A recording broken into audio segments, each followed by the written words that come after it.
Swerte mo kung mapagbibigyan. Ingatan mo ang pag-ibig na isang kakaibig, kakaibig, kakaibig. Pag natagpuan o pagkawalan, minsan lang makahanap na isang kakaibig, kakaibig, kakaibig.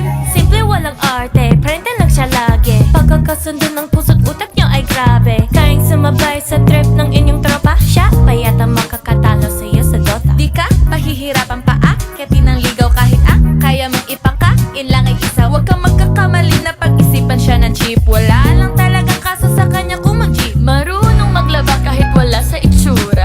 Di na rin niya kailangan pang pumustura. At kahit na kanino modelin at pakilala, nag-GV ang lahat sa galing niya makisama. Di na nanakalat, di namumulis ng cellphone yan. Pero magloko ka lang lagot at mapepektusan. Oo, magaling siya makipagbiruan, pero ang puso mo'y hindi paglalaruan. Swerte mo kung mapagbibigyan. Ingatan mo ang pag-ibig na isang kakaibig, kakaibig, kakaibig. Pag natagpuan o pagkawalan, minsan lang makahanap na isang kakaibig, kakaibig, kakaibig. Simple lang pumorma pero swabe ang dating. Sa lahat yata ng bagay hanap, grabe ang galing. Chic na main, hindi makabasag pinggan. Pero sa basketball tambak, hindi ka papagbigyan.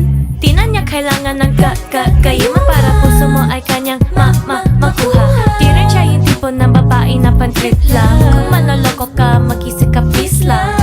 Ang ganda niya'y sapat para mapakanta ka ng nasa'yo na ang lahat. Okay lang yan ba? Siguro kulang ka sa talino kung sa kanya'y di tapat. At nakala mo na madali siyang palitan, nagpapatunay ito na kailangan ng taba.